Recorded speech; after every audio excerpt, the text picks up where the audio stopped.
O milionário recebia cartas anônimas que salvaram sua empresa da falência. Ninguém sabia quem as enviava, ninguém descobria. Até que um dia reconheceu a letra. Era da faxineira. Ficou paralisado, olhando o papel. E o que ele fez depois, ninguém esperava. Apoie o canal deixando seu like e comentário e vamos para a nossa história. Felipe Andrade estava olhando para o próprio reflexo no vidro da janela quando percebeu que não reconhecia mais o homem que via ali. Aquele sujeito de terno impecável e olhos fundos parecia um estranho ocupando seu corpo. Ele tinha 35 anos e uma sensação amarga de que tudo o que construiu estava desmoronando entre os dedos sem que pudesse fazer nada para segurar. A empresa que carregava o sobrenome da família estava sangrando dinheiro há meses e ele sabia exatamente quem eram os responsáveis, mas não conseguia provar, não conseguia confrontar, não conseguia nem respirar direito quando pensava nisso, porque admitir que sua equipe de elite estava destruindo tudo significava admitir que ele tinha falhado como líder, como empresário, como herdeiro de um legado que seu pai levou 30 anos para construir. Ele não dormia direito havia semanas, acordava 3 da manhã com o peito apertado e ficava deitado no escuro do quarto vazio, pensando em planilhas, em números vermelhos, em reuniões onde todos falavam bonito, mas ninguém resolvia nada. Sua equipe de corretores tinha diplomas das melhores faculdades do país pendurados nas paredes como medalhas de guerra, mas eram incapazes de enxergar o óbvio. Eram tão presos aos próprios métodos e teorias que ignoravam completamente a realidade do mercado. E o pior era que Felipe sabia disso. Sentia isso no estômago toda vez que saía de uma reunião, mas não sabia mais em quem confiar. Já tinha sido traído por 2 sócios no passado e agora vivia cercado de gente competente no papel, mas incompetente na prática. E essa contradição estava matando ele por dentro. Naquela manhã de terça-feira, o céu de São Paulo estava pesado e cinza, como se a cidade inteira soubesse que algo ruim estava prestes a acontecer. Felipe chegou ao escritório às 6h30, porque não aguentava mais ficar em casa sozinho, remoendo pensamentos. Sentou-se na cadeira de couro que custou uma fortuna e que agora parecia apenas um móvel frio e sem sentido. Abriu o notebook e ficou encarando os números na tela. Prejuízo de R$800 mil só no último trimestre. Investimentos errados, clientes importantes perdidos para a concorrência, contratos mal negociados, tudo culpa de decisões que ele confiou a pessoas que deveriam saber o que estavam fazendo, mas não sabiam. Ou pior, sabiam e não ligavam o suficiente. Ele estava tão imerso naquele turbilhão de pensamentos que nem percebeu quando a porta do escritório se abriu devagar. Era sempre assim. Ela chegava meia hora antes do expediente começar para fazer a limpeza e ele já estava lá sentado, fingindo trabalhar, enquanto na verdade apenas afundava mais fundo no próprio desespero. Ele nunca prestou muita atenção nela. Sabia que era a faxineira da empresa terceirizada, uma moça jovem de uniforme azul marinho que passava despercebida como se fosse parte da mobília. Mas naquela manhã, algo diferente aconteceu. Talvez porque ele estivesse tão exausto emocionalmente que qualquer presença humana parecesse um alívio. Ou talvez porque pela primeira vez em semanas, ele sentiu vontade de falar com alguém que não fosse um executivo cheio de respostas prontas e vazias. Ela entrou empurrando o carrinho de limpeza com a mesma discrição de sempre. Começou a organizar os produtos sem fazer barulho, sem olhar diretamente para ele, como se tivesse medo de incomodar. Felipe observou de relance e reparou em algo que nunca tinha notado antes. Ela tinha uma postura estranhamente cuidadosa. Não era apenas eficiência mecânica, era atenção genuína aos detalhes. Ela arrumava os livros na estante com delicadeza, limpava a mesa sem deslocar nenhum papel. Parecia entender que Aquele espaço não era apenas um lugar de trabalho, mas um território emocional de alguém que estava sofrendo. E isso era curioso porque ele nunca tinha pensado que uma faxineira pudesse ter esse tipo de percepção. Mas talvez fosse exatamente por isso que ela conseguia. Porque ninguém reparava nela, ninguém fingia nada na frente dela. Ela era invisível e por isso via tudo. Felipe voltou a olhar para a tela do notebook, mas sua mente estava longe. Ele pensou no pai, em como decepcionaria o velho se soubesse que a empresa estava naquele estado. Pensou em todos os sacrifícios que foram feitos para que ele pudesse estar ali sentado naquela cadeira. E agora estava jogando tudo fora por confiar em gente errada, por não ter coragem de tomar decisões difíceis, por estar paralisado pelo medo de errar de novo.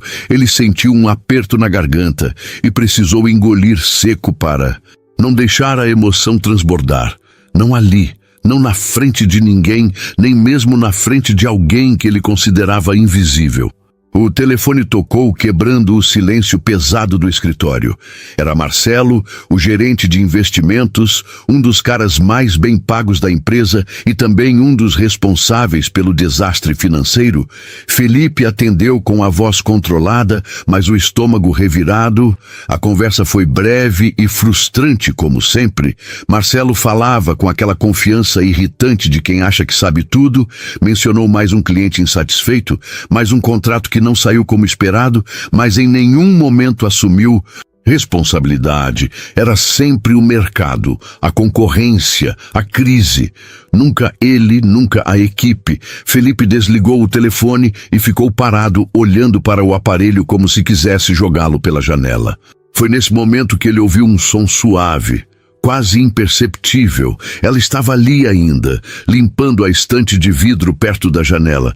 E ele percebeu que ela tinha escutado tudo, não porque estivesse bisbilhotando, mas porque simplesmente estava fazendo o trabalho dela. E de repente Felipe sentiu uma vergonha estranha, como se tivesse sido flagrado em um momento de fraqueza, mas ao mesmo tempo sentiu um alívio estranho, porque ela não ia julgar, ela não ia dar palpite, ela não ia fazer nada além de continuar limpando aquele vidro como se nada tivesse acontecido. E talvez fosse exatamente isso que ele precisava, alguém que testemunhasse seu desespero sem tentar consertá-lo. Ele voltou a olhar para o notebook, mas não conseguia se concentrar. Os números na tela dançavam sem fazer sentido.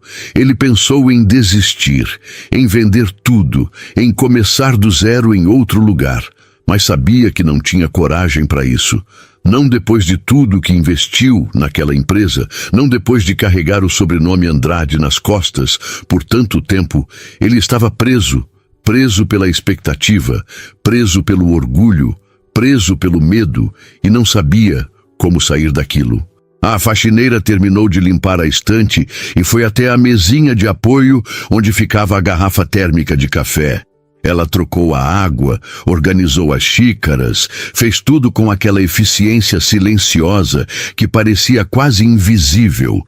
Felipe reparou que ela nunca falava nada, nunca pedia nada, apenas fazia o trabalho dela e ia embora.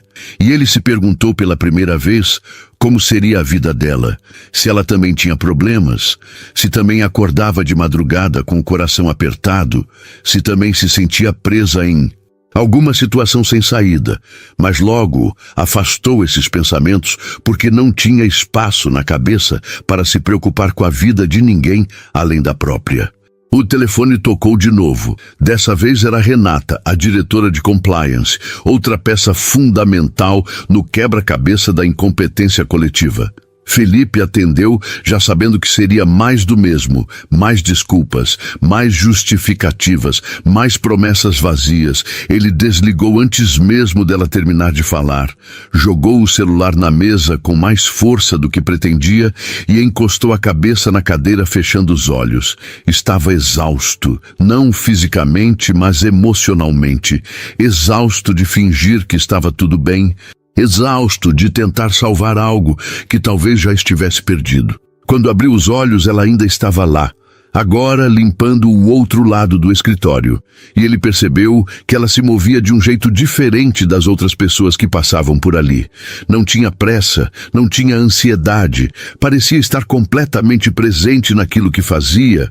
E Felipe invejou isso, invejou a simplicidade daquele trabalho, invejou a possibilidade de fazer algo concreto que tinha começo, meio e fim, algo que no final do dia você podia olhar e ver que estava limpo, organizado, completo, diferente do caos abstrato e interminável que era gerir uma empresa falida. Ele não sabia ainda, mas aquela mulher que passava despercebida todos os dias estava prestes a mudar completamente a trajetória da vida dele. Não porque ela fosse especial, não porque ela tivesse algum poder mágico, mas simplesmente porque ela via o que ninguém mais via, ouvia o que ninguém mais ouvia e tinha coragem de fazer o que ninguém mais faria. Mas naquele momento, Felipe não sabia de nada disso.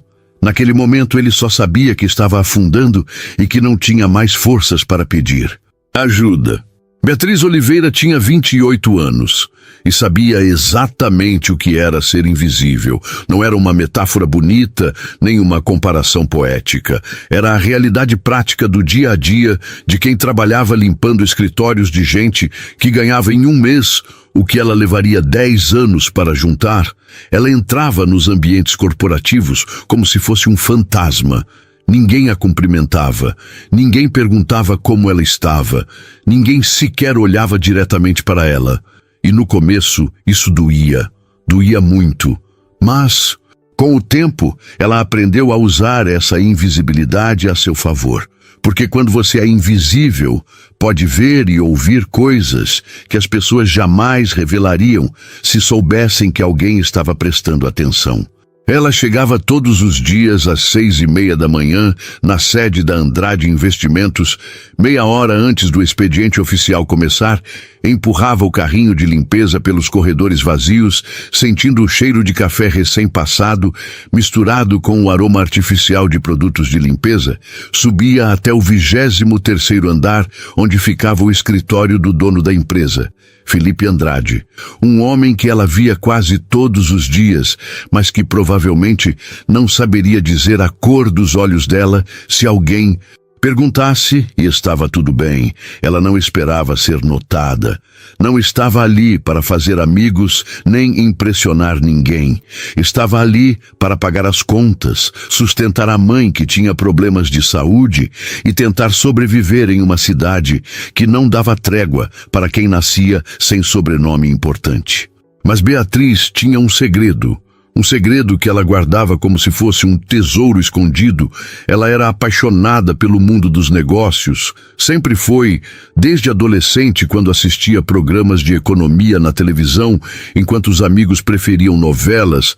Ela ficava hipnotizada com aquele universo de estratégias, investimentos, decisões que moviam milhões de reais. E mesmo sem nunca ter pisado em uma faculdade, ela estudava sozinha. Passava as noites assistindo videoaulas no YouTube, lia artigos, acompanhava blogs especializados, entendia de análise de mercado, de gestão de riscos, de comportamento do consumidor, sabia coisas que muita gente com diploma pendurado na parede não sabia. Mas quem ia dar ouvidos a uma faxineira que mal terminou o ensino médio? Ela já tinha tentado uma vez. Há 2 anos, quando trabalhava em outra empresa, tinha reunido coragem para sugerir uma mudança no processo de atendimento ao cliente. Achava que podia ajudar, que suas observações tinham valor, mas foi recebida com sorrisos condescendentes e tapinhas no ombro, como se fosse uma criança querendo participar de conversa de adultos. A gerente, na época, agradeceu pela boa vontade, mas deixou claro que aquele não era o papel dela, que ela deveria se concentrar em fazer bem o trabalho para o qual foi contratada. Beatriz saiu daquela sala com as bochechas queimando de vergonha e prometeu para si mesma que nunca mais se colocaria naquela posição, nunca mais tentaria ser algo além do que as pessoas esperavam que ela fosse. Mas isso foi antes de começar a trabalhar na Andrade Investimentos, antes de conhecer Felipe Andrade, Ou melhor, antes de observá-lo todos os dias, afundando em desespero silencioso, enquanto sua empresa desmoronava ao redor dele.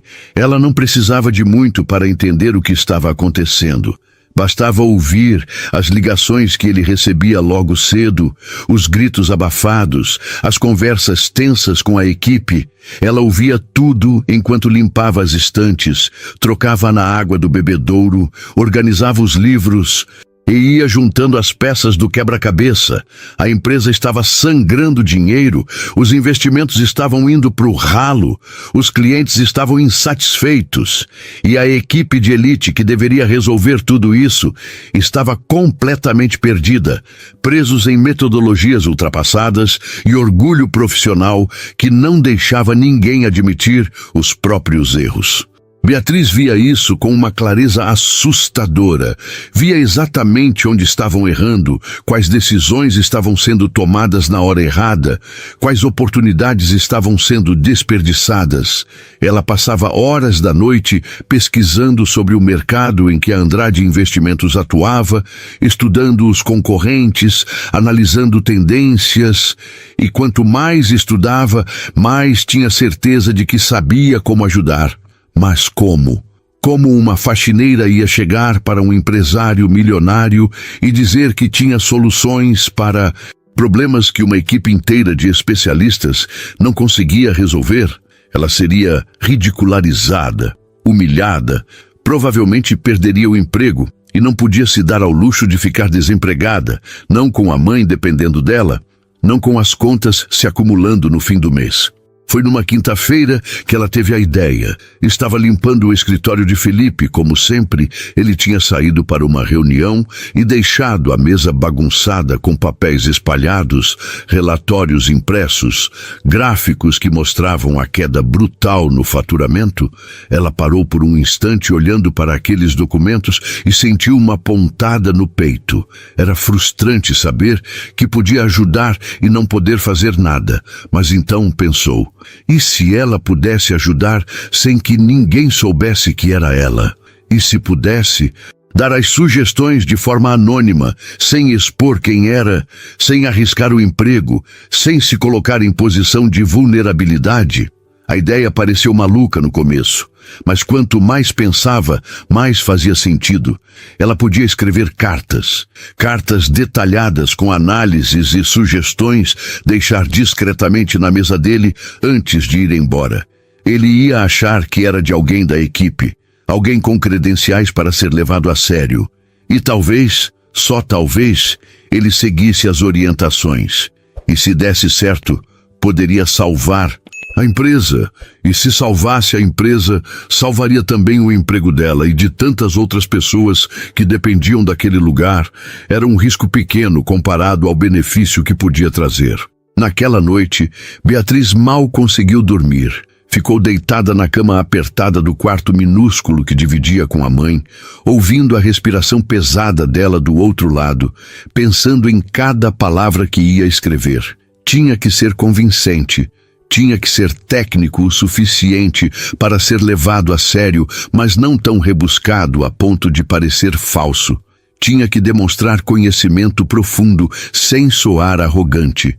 Era um equilíbrio delicado, e ela sabia que teria apenas uma chance de acertar. Na sexta-feira ela acordou mais cedo que o normal. Sentou-se à mesa da cozinha com um caderno velho e uma caneta azul e começou a escrever. A letra era firme e caprichada, resultado de anos anotando resumos de videoaulas e fazendo exercícios de caligrafia sozinha.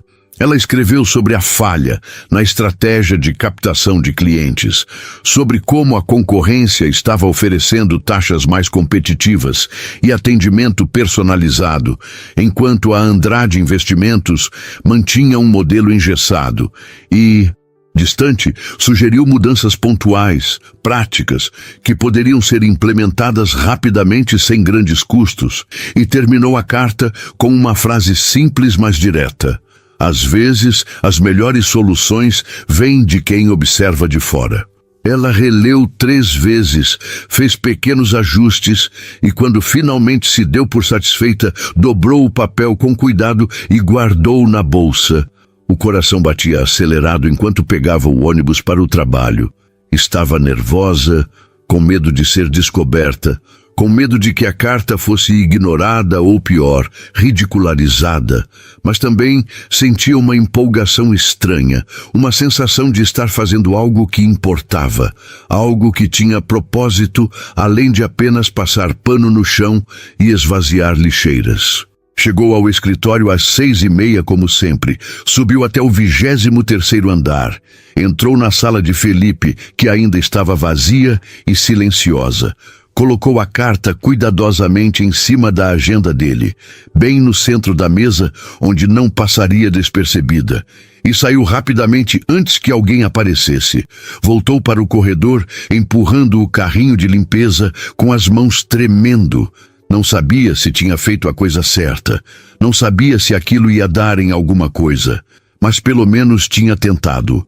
Tinha usado a única ferramenta que possuía, a inteligência que ninguém via, a voz que ninguém ouvia, e agora só restava esperar.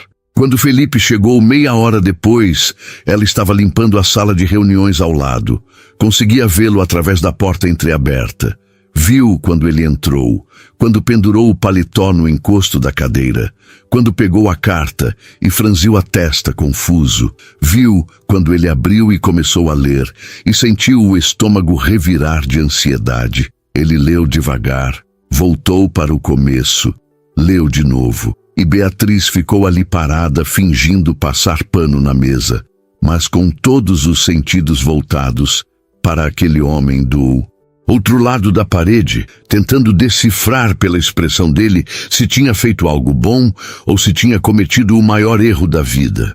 Felipe ficou olhando para aquela carta, como se estivesse diante de algo que não deveria existir.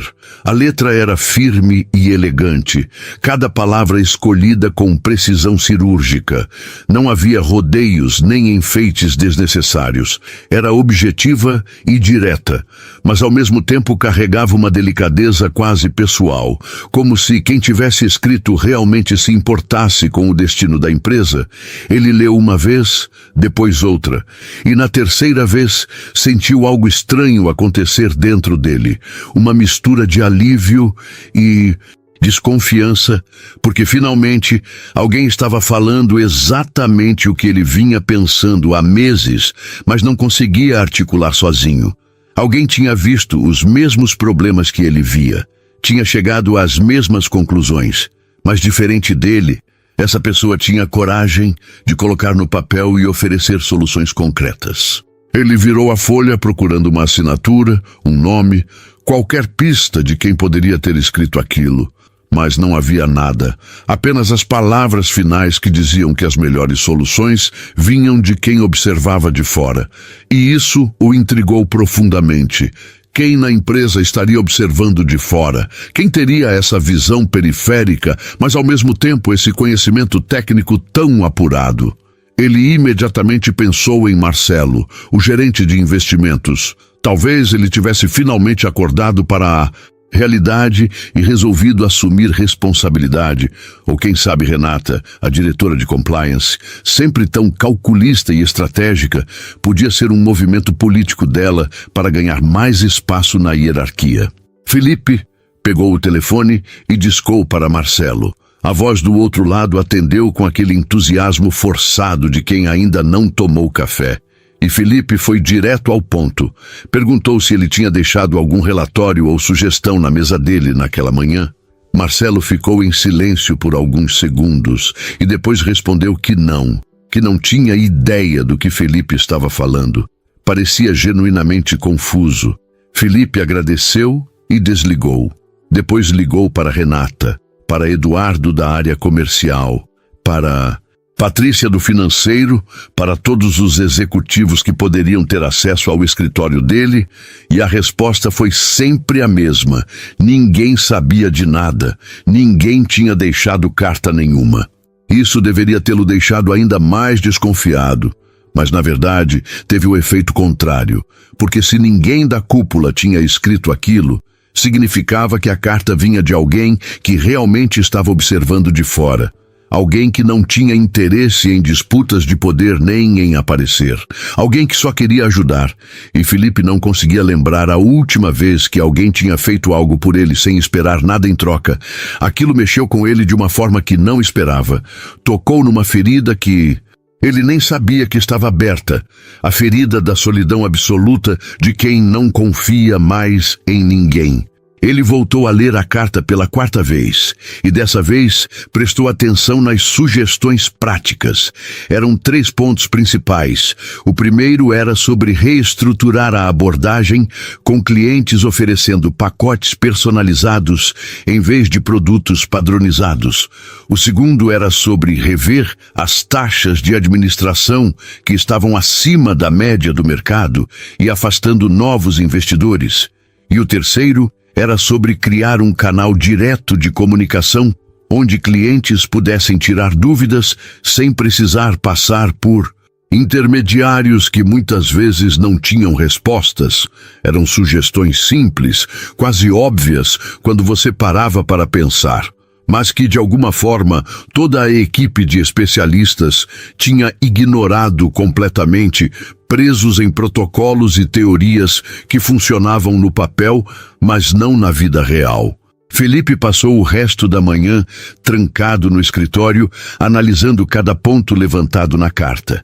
Pegou relatórios antigos, comparou com dados do mercado, fez simulações de custos e quanto mais analisava, mais percebia que estava diante de um plano sólido, realista, aplicável. Ele sentiu uma pontada de vergonha por não ter pensado nisso sozinho, mas logo afastou esse sentimento, porque o que importava agora não era o orgulho, e sim salvar a empresa. E se para isso precisava seguir orientações de alguém anônimo então que fosse, não tinha mais nada a perder mesmo. Na segunda-feira seguinte, Felipe convocou uma reunião geral com toda a equipe executiva. Entrou na sala de conferências carregando a carta dobrada no bolso interno do paletó, como se fosse um talismã. Sentou-se à cabeceira da mesa comprida e olhou para cada um dos rostos ao redor. Marcelo com aquela confiança irritante. Renata com a expressão neutra de sempre. Eduardo mexendo no celular, como se a reunião fosse apenas mais uma obrigação chata. Todos ali ganhavam salários altíssimos. Todos tinham formação impecável, mas nenhum deles tinha conseguido ver o que aquela pessoa anônima viu. Felipe começou a falar sem rodeios. Diz que a empresa estava em situação crítica e que precisavam mudar a estratégia imediatamente. Apresentou as 3 sugestões da carta como se fossem ideias dele mesmo. Esperava resistência, esperava questionamentos, esperava que alguém apontasse falhas.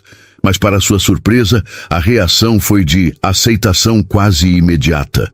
Marcelo, inclusive, elogiou a visão estratégica e disse que finalmente estavam indo na direção certa. Renata concordou que as taxas precisavam ser revistas. Eduardo sugeriu começar os testes de comunicação direta já na semana seguinte. Era como se todos estivessem esperando que alguém tomasse uma decisão firme e finalmente assumisse o comando. A reunião durou 2 horas, e quando terminou, Felipe sentiu pela primeira vez em meses uma sensação estranha de esperança. Não era otimismo exagerado nem ilusão. Era apenas a percepção de que talvez ainda houvesse uma chance, de que talvez ele não estivesse completamente sozinho naquela batalha. Ele voltou para o escritório e olhou para a mesa onde tinha encontrado a carta. Quem quer que tivesse escrito aquilo tinha salvado não apenas a empresa, mas também um pedaço dele que estava prestes a desistir. 2 semanas depois, os primeiros resultados começaram a aparecer. 3 novos clientes fecharam contratos depois de receberem propostas personalizadas. 2 clientes antigos que estavam prestes a cancelar resolveram dar mais uma chance. Depois que a taxa de administração foi ajustada, o canal de comunicação direta foi um sucesso inesperado e gerou feedbacks positivos que a equipe nunca tinha recebido antes. Felipe olhava para os números subindo lentamente e sentia uma gratidão imensa por aquela pessoa misteriosa que tinha aparecido do nada e jogado uma corda quando ele estava afundando. Mas a carta não foi a única. Na quinta-feira da 3ª semana, ele encontrou outra, mesma caligrafia, mesmo papel simples, dessa vez falando sobre diversificação de portfólio e sobre como estavam concentrando investimentos em setores de alto risco, sem contrabalancear com opções mais estáveis. De novo, as sugestões eram precisas, embasadas, inteligentes. E de novo, Felipe seguiu cada orientação como se fosse um mapa em território desconhecido. Na semana seguinte veio uma 3ª carta, dessa vez sobre gestão interna e como a comunicação entre os departamentos estava travada por hierarquias desnecessárias que atrasavam decisões importantes. Felipe começou a esperar ansiosamente pelas cartas. Chegava mais cedo ainda ao escritório só para ver se havia uma nova mensagem esperando por ele. Lia e relia cada palavra tentando decifrar quem estava por trás daquilo. A letra era feminina, tinha quase certeza disso, mas podia ser de qualquer mulher na empresa. Secretárias, analistas, assistentes, ou talvez até alguém de fora que tinha acesso ao prédio. Ele pensou em instalar câmeras, em contratar alguém para investigar, mas algo o impedia. Tinha medo de que, se descobrisse a identidade da pessoa, ela parasse de escrever. E ele não podia correr esse risco, não quando finalmente tinha encontrado alguém em quem podia confiar. As cartas continuaram chegando uma vez por semana, sempre na quinta-feira, sempre antes dele chegar. E a cada nova orientação, a empresa respirava um pouco melhor. Depois de 2 meses, o prejuízo tinha diminuído em 60%.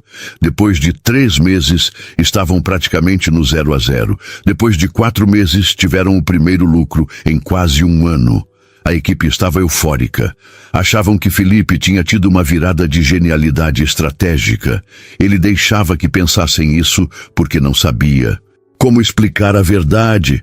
Como dizer que quem estava salvando a empresa era alguém que ele nem conhecia? Beatriz nunca imaginou que suas cartas teriam esse efeito. No começo, era apenas uma tentativa desesperada de ajudar. Uma forma de canalizar toda aquela frustração de saber, mas não poder falar, de ver, mas não poder agir. Mas agora estava virando algo muito maior do que ela esperava. Toda quinta-feira, ela acordava com o coração acelerado, sentava à mesa da cozinha, enquanto a mãe ainda dormia, e escrevia suas observações da semana. Tinha desenvolvido um método quase científico para isso. Passava os dias observando tudo no escritório.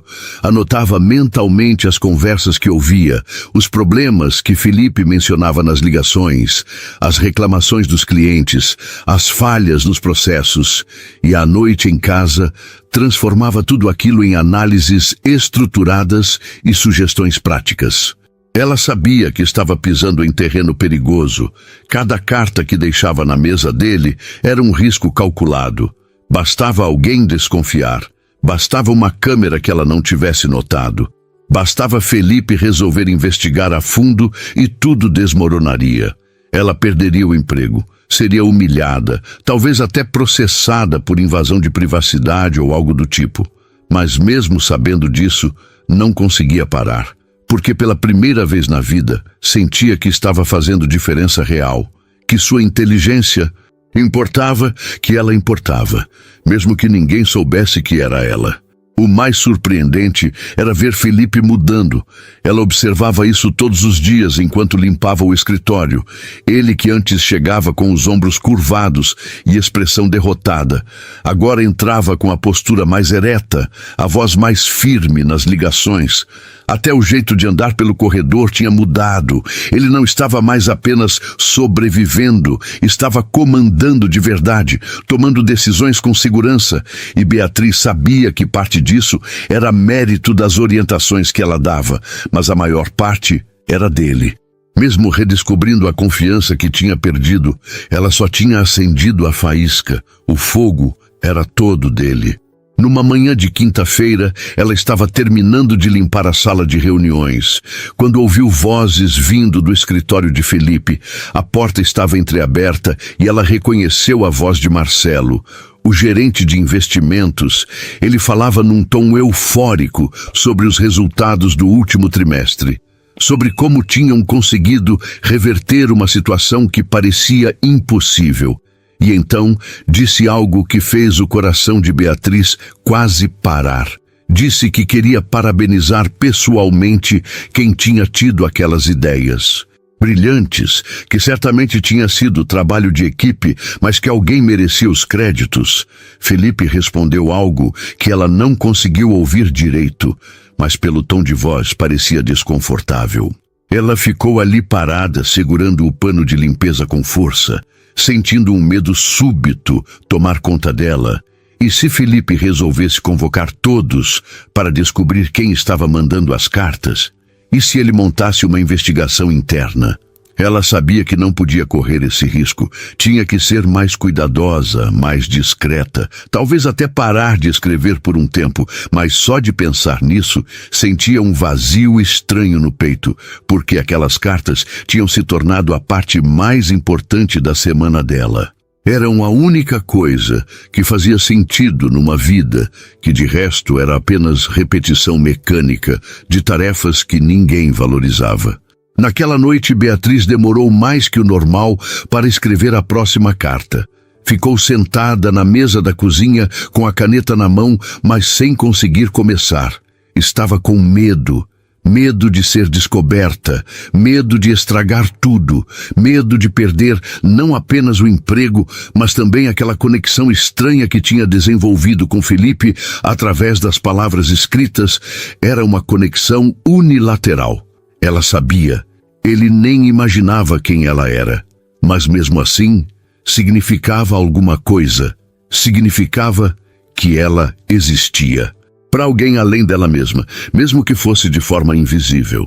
A mãe apareceu na cozinha, vestindo o roupão velho e se servindo de água. Olhou para Beatriz com aquela expressão preocupada de sempre e perguntou se estava tudo bem. Beatriz forçou um sorriso e disse que sim, que estava só cansada. A mãe se aproximou e colocou a mão no ombro dela num gesto carinhoso. Disse que ela trabalhava demais, que deveria descansar mais. E Beatriz quase desabou ali mesmo, quase contou tudo sobre as cartas, sobre como estava tentando salvar uma empresa inteira nas horas vagas, enquanto fingia ser apenas mais uma faxineira invisível, mas se controlou porque sabia que a mãe não ia entender, ia achar perigoso, ia pedir para ela parar, e Beatriz não estava pronta para parar. Quando finalmente conseguiu escrever a carta daquela semana, foi diferente das outras. Além das análises técnicas sobre expansão de mercado e captação de investidores, ela escreveu algo mais pessoal no final. Escreveu que acreditava no potencial dele, que via nele uma capacidade de liderança que talvez ele mesmo não enxergasse, e que às vezes a maior coragem não era nunca ter medo, mas sim continuar mesmo tendo. Releu aquelas linhas e quase apagou achando que estava sendo íntima demais, mas decidiu deixar, porque era verdade, e talvez ele precisasse ouvir isso tanto quanto ela precisava dizer. Na manhã seguinte, ela deixou a carta na mesa dele como sempre e saiu rapidamente, mas dessa vez, quando estava limpando a sala ao lado, ficou observando pela fresta da porta. Viu quando Felipe chegou, quando pegou a carta, quando leu, e viu também Quando ele parou na última parte, releu e ficou parado ali, segurando o papel com uma expressão que ela nunca tinha visto antes. Era vulnerabilidade pura, como se aquelas palavras tivessem tocado em algo muito profundo. Ele dobrou a carta com cuidado e guardou no bolso interno do paletó. Diferente das outras que ele deixava na mesa ou arquivava na gaveta, essa ele quis manter perto. Beatriz sentiu algo estranho acontecer dentro dela naquele momento, uma mistura de alegria e tristeza, porque percebeu que estava desenvolvendo sentimentos por aquele homem. Não era paixão romântica do tipo que aparece em filmes, era algo mais complexo, era admiração, cumplicidade, vontade de proteger, vontade de estar perto, vontade de ser vista. Mas como podia ser vista se tudo que fazia era justamente para continuar invisível? Era uma contradição dolorosa que ela não sabia como resolver. As semanas seguintes foram as mais difíceis. Beatriz continuou escrevendo as cartas, mas agora tinha que lidar com essa consciência nova de que estava se envolvendo emocionalmente com alguém que nem sabia que ela existia como pessoa. Ela prestava atenção em cada detalhe dele, no jeito como ele passava a mão nos cabelos quando estava pensando, na forma como sorria quando recebia boas notícias, no tom de voz que usava quando estava cansado. Conhecia a rotina dele melhor que a própria. Sabia que ele tomava café sem açúcar, que preferia trabalhar em silêncio, que às vezes ficava olhando pela janela com expressão distante, como se estivesse em outro lugar. Um dia ele chegou mais cedo que o normal e ela ainda estava terminando de limpar o escritório. Foi a primeira vez em meses que estavam no mesmo ambiente ao mesmo tempo com ele, acordado e consciente da presença dela. Beatriz sentiu o coração disparar, tentou se concentrar na limpeza, fingindo que era invisível como sempre, mas sentia os olhos dele nela. Ele disse bom dia, e ela respondeu baixinho, sem olhar diretamente. Ele perguntou se ela sempre chegava tão cedo, e ela disse que sim, que gostava de deixar tudo pronto antes do expediente começar. Foi uma conversa curta e trivial, mas para Beatriz foi como se o mundo tivesse parado por alguns segundos. Depois que ele sentou à mesa e abriu o notebook, ela terminou a limpeza rapidamente e saiu, mas ficou pensando naquilo o dia inteiro, na voz dele falando com ela, no jeito que ele olhou quando ela respondeu, tentando decifrar se havia algum sinal de reconhecimento, se ele tinha percebido alguma coisa. Mas logo afastou esses pensamentos porque eram perigosos, porque alimentavam uma esperança que não tinha fundamento. Ela era a faxineira, ele era o dono da empresa. Eram de mundos completamente diferentes e não havia ponte possível entre esses mundos. Mas o coração não entendia de lógica. E quanto mais ela tentava se convencer de que aquilo era impossível, mais sentia algo crescendo dentro dela. Não era só admiração profissional, nem gratidão por ter um emprego. Era algo genuíno, uma conexão real, mesmo que unilateral. Ela conhecia os medos dele, as inseguranças, os sonhos, tudo através das conversas que ouvia e das respostas que ele dava às cartas dela.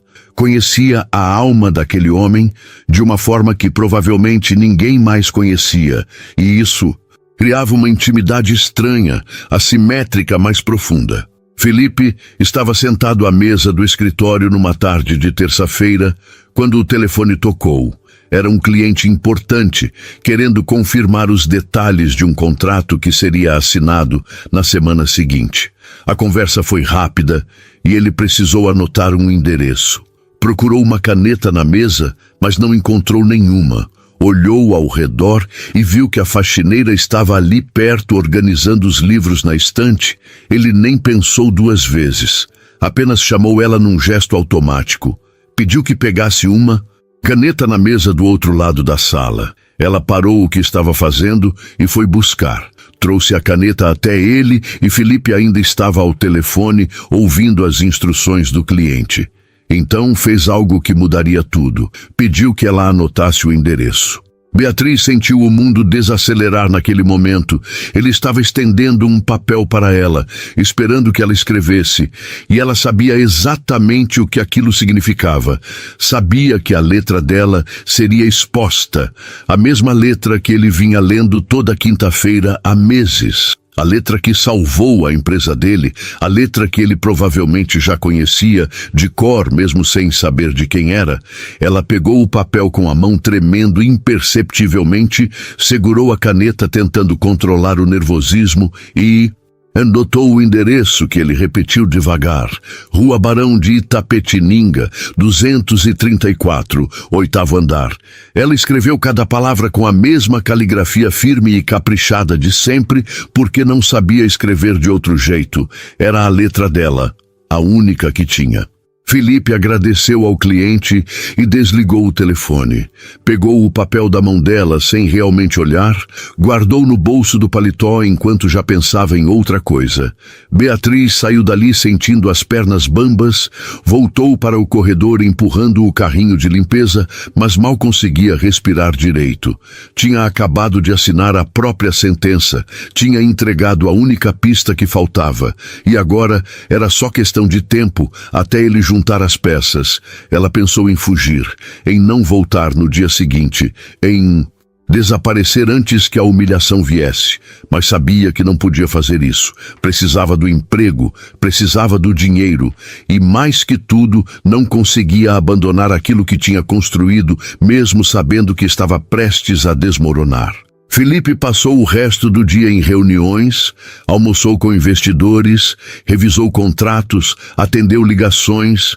Só no final da tarde, quando estava sozinho no escritório, novamente é que lembrou do papel no bolso. Tirou ele para verificar o endereço que precisava passar para o motorista no dia seguinte, olhou para as palavras escritas naquela letra caprichada, Rua Barão de Itapetininga, 234, e algo clicou na cabeça dele. Era uma sensação estranha de reconhecimento, como quando você ouve uma música que conhece, mas não lembra onde. Ele ficou olhando para aquela caligrafia, tentando entender por que parecia familiar, e então pegou a gaveta onde guardava as cartas. Ele tinha guardado todas, eram 17 no total. 17 quintas-feiras de orientação, apoio, sabedoria silenciosa. Pegou a primeira carta que tinha recebido e colocou lado a lado com o papel do endereço. A letra era idêntica, absolutamente idêntica, o mesmo traçado firme, a mesma inclinação suave para a direita, a mesma forma arredondada do A, a mesma haste do T atravessada com precisão. Não havia dúvida possível, eram da mesma pessoa, a pessoa que tinha salvado sua empresa, que tinha estado ao lado dele nos momentos mais difíceis, mesmo sem ele saber. Era a faxineira. Felipe ficou parado, segurando os dois papéis, sem conseguir processar completamente o que aquilo significava. A faxineira, a moça que passava despercebida todos os dias, que ele mal olhava direito, que ele tratava com a mesma indiferença educada que tratava qualquer prestador de serviço, era ela. Ela tinha visto tudo, ouvido tudo, entendido tudo, e em vez de ignorar ou se aproveitar, tinha resolvido ajudar anonimamente, sem pedir nada em troca, sem esperar reconhecimento, apenas porque podia, apenas porque se importava. Ele sentiu uma onda de emoções contraditórias. Tinha gratidão, tinha vergonha, tinha incredulidade, tinha curiosidade. Como era possível que uma faxineira tivesse aquele nível de conhecimento técnico? De onde vinha aquela capacidade de análise? Por que ela nunca disse nada? Por que escolheu o anonimato? E mais importante, como ele tinha sido tão cego a ponto de não perceber que a pessoa mais valiosa naquele escritório não era nenhum dos executivos de salário alto, mas sim alguém que ele pagava salário mínimo para limpar o chão? Felipe guardou as cartas de volta na gaveta e ficou olhando pela janela, vendo a cidade acender as luzes enquanto a noite caía. Pensou em todas as conversas que tinha tido ao telefone sem se importar se ela estava ouvindo. Em todas as vezes que a tratou como mobília, em como nunca perguntou o nome dela, em como nunca realmente olhou para ela como pessoa, e sentiu uma vergonha profunda. Não a vergonha superficial de ter sido pego em algo errado, mas a vergonha real de ter falhado como ser humano, de ter deixado preconceitos e hierarquias sociais cegarem ele para o valor genuíno de alguém. Ele quis ir atrás dela imediatamente, quis agradecer, quis pedir desculpas, quis entender, mas ela já tinha ido embora. O expediente dela terminava às 3 da tarde e já passava das 6. Então, ele teria que esperar até o dia seguinte. Passou a noite inteira acordado, pensando no que ia dizer, como ia abordar o assunto, se devia confrontá-la diretamente ou fingir que não sabia e observar, se devia agradecer publicamente ou manter o segredo. Cada opção parecia errada de alguma forma, cada cenário que imaginava terminava em constrangimento ou injustiça. Na manhã seguinte, Felipe chegou ao escritório às 6 horas, meia hora antes do normal. Queria estar lá quando ela chegasse. Queria finalmente ter uma conversa de verdade. Mas quando 6:30 passou e ela não apareceu, ele começou a ficar preocupado. 7 horas e nada. 7:15. E o escritório continuava vazio. Ele ligou para a empresa terceirizada de limpeza e perguntou sobre a funcionária que atendia aquele andar. A atendente verificou e disse que ela tinha ligado naquela manhã pedindo para trocar de setor, que a partir daquele dia estaria trabalhando em outro prédio. Felipe sentiu o estômago afundar. Ela sabia. Ela tinha percebido que ele ia descobrir e tinha fugido antes do confronto. Tinha escolhido desaparecer em vez de enfrentar a situação. E isso dizia muito sobre como ela via a dinâmica entre eles. Ela não esperava gratidão nem reconhecimento. Esperava humilhação. Esperava ser diminuída. Esperava que ele reagisse como provavelmente outros já tinham reagido quando ela ousou mostrar inteligência. E perceber isso foi como levar um soco no estômago. Ele pediu o contato dela para a empresa de limpeza, mas disseram que não podiam fornecer dados pessoais de funcionários. Pediu pelo menos o nome completo e depois de muita insistência conseguiram dizer apenas o primeiro nome. Beatriz era um nome bonito, simples. E ele percebeu que tinha passado meses recebendo cartas da pessoa mais importante na recuperação da empresa dele, sem nem saber o nome dela, sem nunca ter perguntado, sem nunca ter demonstrado o mínimo interesse pela vida dela. Felipe passou os dias seguintes tentando encontrá-la. Ligou para a empresa de limpeza várias vezes, pedindo para passar um recado, pedindo que alguém desse o número dele para ela, pedindo que perguntassem se ela aceitaria conversar. Mas a resposta era sempre a mesma. A funcionária agradecia, mas preferia não ter contato. Ela tinha deixado claro que queria manter distância, e eles precisavam respeitar isso. Ele pensou em contratar um investigador particular, em ir pessoalmente até a sede da empresa de limpeza, em fazer tudo o que estivesse ao alcance para encontrá-la, mas algo o impedia. Era respeito. Talvez pela primeira vez ele estava realmente respeitando a vontade de alguém que estava abaixo dele na hierarquia social. Ela tinha escolhido o anonimato desde o começo. Tinha escolhido ajudar sem ser vista. E agora estava escolhendo desaparecer. E talvez forçar um encontro fosse justamente o tipo de abuso de poder que pessoas como ele cometiam sem nem perceber, usando recursos e influência para conseguir o que queriam, independente do que a outra pessoa queria. Mas isso não tornava a situação menos dolorosa. Felipe sentia falta das cartas, sentia falta daquela voz silenciosa que tinha se tornado a única em quem ele realmente confiava. Sentia falta de saber que alguém estava observando, cuidando, torcendo por ele, e mais que tudo sentia falta de uma pessoa que ele nunca tinha realmente conhecido, mas que conhecia melhor do que ninguém, porque ela tinha visto ele no momento mais vulnerável e tinha escolhido não abandoná-lo. Beatriz estava limpando o saguão de um prédio comercial na Avenida Paulista, um lugar menor e mais movimentado que o anterior, quando sentiu o celular vibrar no bolso do uniforme. Era um número desconhecido e ela quase não atendeu, mas algo a fez deslizar o dedo na tela e colocar o aparelho no ouvido. A voz do outro lado era de uma mulher da empresa de limpeza dizendo que havia um recado urgente, que o Sr. Felipe Andrade estava insistindo para falar com ela, que ele tinha ligado todos os dias da última semana, e Beatriz sentiu o coração disparar. Disse que não podia atender, agradeceu e desligou. Ficou ali parada, segurando o celular com as mãos tremendo, porque uma parte dela queria desesperadamente voltar, queria ouvir o que ele tinha a dizer. Mas a outra parte, a parte que já tinha sido humilhada antes, a parte que sabia o lugar dela no mundo, essa parte dizia para continuar longe. Ela passou o resto do dia no piloto automático, limpando sem prestar atenção, respondendo no automático quando alguém falava com ela. E quando finalmente chegou em casa à noite, encontrou a mãe sentada à mesa da cozinha com uma expressão estranha. Tinha uma caixa grande em cima da mesa, um pacote que tinha sido entregue durante o dia. Beatriz franziu a testa confusa, porque não estava esperando nada. Abriu a caixa devagar e o que viu dentro fez ela parar de respirar. Eram todas as cartas, as 17 cartas que ela tinha escrito para Felipe, cada uma cuidadosamente guardada em envelopes transparentes como se fossem documentos preciosos. E em cima de todas havia uma carta nova, escrita com a letra dele. Beatriz pegou a carta com as mãos tremendo e leu.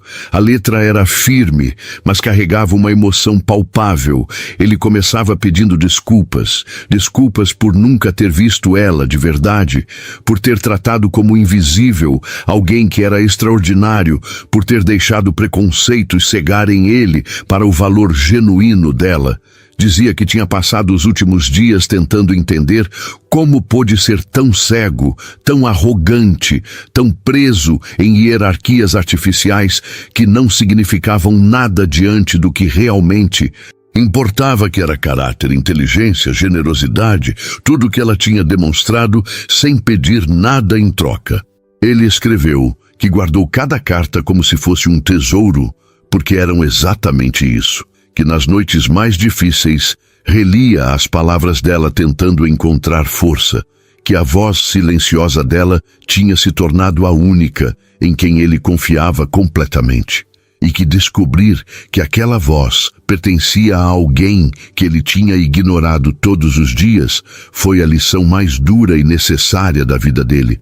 Ele dizia que não estava escrevendo para pedir que ela voltasse a trabalhar para ele, porque entendia que seria desrespeitoso, que seria apenas mais uma forma de colocá-la numa posição subalterna quando ela merecia ser tratada como igual, como parceira, como alguém essencial. Então, ele fez algo que Beatriz nunca esperaria.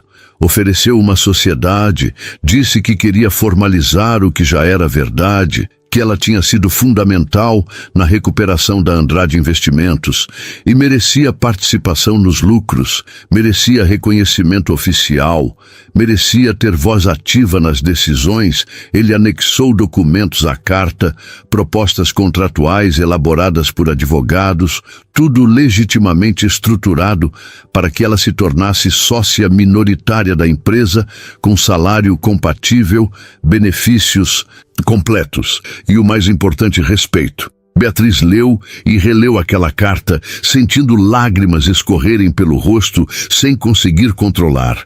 A mãe se aproximou preocupada, perguntando o que estava acontecendo, e ela não conseguiu falar.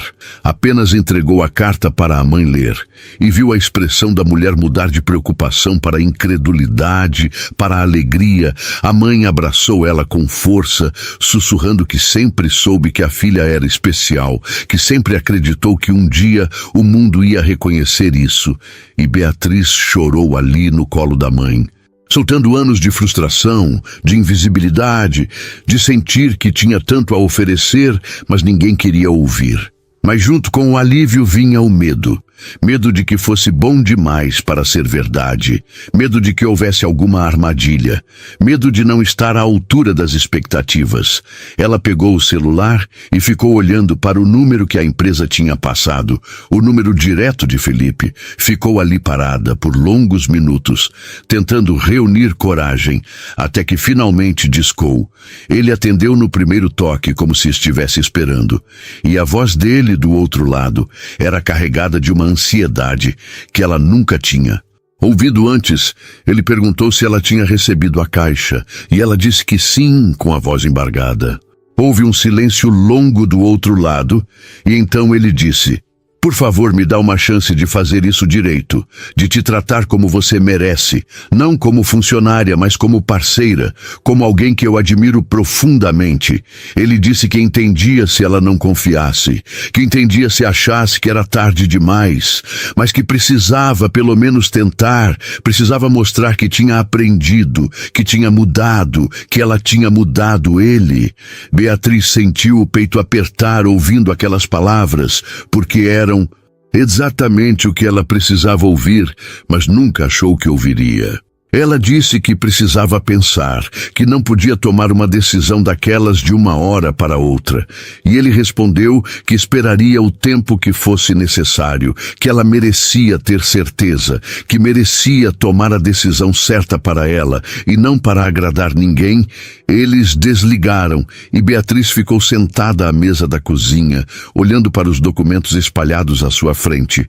Eram páginas e páginas de termos legais que ela mal entendia, mas que representavam uma mudança radical na vida dela, uma oportunidade que parecia impossível. Passou a noite em claro pensando, pesando prós e contras, imaginando cenários, e no meio da madrugada percebeu algo importante. Percebeu que o medo que sentia não era de que Felipe estivesse sendo desonesto, era medo de finalmente ser vista, de sair da invisibilidade e assumir um lugar de destaque, porque ser invisível era seguro, era confortável de uma forma estranha, mas também era uma prisão, e talvez fosse hora de ter coragem de sair dessa prisão, mesmo que significasse se expor, se arriscar, ser vulnerável. Na manhã seguinte, ela ligou para Felipe de novo e disse que aceitava, mas com uma condição: queria começar devagar, queria aprender oficialmente tudo que tinha aprendido sozinha, queria fazer cursos, ter mentoria, se preparar adequadamente para assumir aquela responsabilidade. Não queria ser apenas a sócia que estava ali por gratidão, mas alguém que realmente agregava valor de forma legítima. Felipe concordou imediatamente. Disse que faria questão de providenciar tudo, que ela teria acesso aos melhores cursos, aos melhores professores, que investiria nela da mesma forma que ela tinha investido na empresa dele quando ninguém mais acreditava. Eles marcaram de se encontrar na sede da Andrade. Investimentos numa quinta-feira de manhã. Beatriz chegou 15 minutos adiantada, vestindo uma roupa simples, mas bem cuidada. O coração batendo tão forte que parecia que ia sair pela boca. Subiu até o 23º andar e quando as portas do elevador se abriram, Felipe estava lá esperando. Ele tinha uma expressão nervosa, quase tímida, e quando os olhos dele se encontraram de verdade pela primeira vez, sem a barreira da invisibilidade, sem os papéis definidos de patrão e empregada, foi como se o mundo parasse por um segundo. Felipe estendeu a mão e disse: "Finalmente, vou fazer isso direito. Sou Felipe Andrade, e você é a pessoa que salvou minha empresa." Beatriz apertou a mão dele, sentindo uma emoção avassaladora. "Sou Beatriz Oliveira, e você é a pessoa que me fez acreditar que eu posso ser mais do que achavam que eu era." Eles ficaram ali, parados, se olhando, e havia tantas coisas não ditas entre eles, tanta gratidão, tanto respeito, tanto reconhecimento mútuo, e talvez algo mais, algo que nenhum dos dois estava pronto para nomear, mas que pulsava ali no ar entre eles. Felipe a levou para o escritório que agora seria compartilhado. Tinha providenciado uma mesa para ela bem ao lado da dele, com computador novo, material de escritório, uma placa pequena com o nome dela. Beatriz Oliveira, sócia de estratégia, ela sentou naquela cadeira e olhou pela janela, vendo a cidade de São Paulo se estender até o horizonte. E pela primeira vez na vida, sentiu que pertencia a algum lugar, que tinha voz, que tinha valor, que existia. Felipe sentou na mesa dele e puxou a primeira carta que ela tinha escrito, aquela que dizia que as melhores soluções vinham de quem observava de fora. Ele olhou para ela e disse: "Você não está mais de fora. Agora você está exatamente onde sempre deveria ter estado." Beatriz sorriu com lágrimas nos olhos e respondeu: "E você não está mais sozinho. Agora tem alguém que vai estar ao seu lado de verdade." Eles passaram o resto da manhã conversando, planejando, sonhando juntos com o futuro da empresa. E Beatriz percebeu que aquilo era apenas o começo. O começo de uma parceria profissional, sim, mas também de uma amizade genuína, de uma conexão que tinha se formado de maneira inusitada, mas que era real, sólida, verdadeira. Ela tinha começado escrevendo cartas anônimas para ajudar alguém que nem sabia que ela existia, e terminou encontrando não apenas reconhecimento profissional, mas algo muito maior. Encontrou pertencimento, encontrou propósito, encontrou sua própria voz, e quem sabe um dia, quando o tempo fosse certo, talvez encontrasse também o amor. Mas aquilo era história para outro capítulo, para outro momento. Por agora, bastava aquela quinta-feira ensolarada, onde duas pessoas, que pareciam de mundos diferentes, descobriram que, no final das contas, estavam no mesmo lugar, procurando a mesma coisa: alguém que as visse de verdade.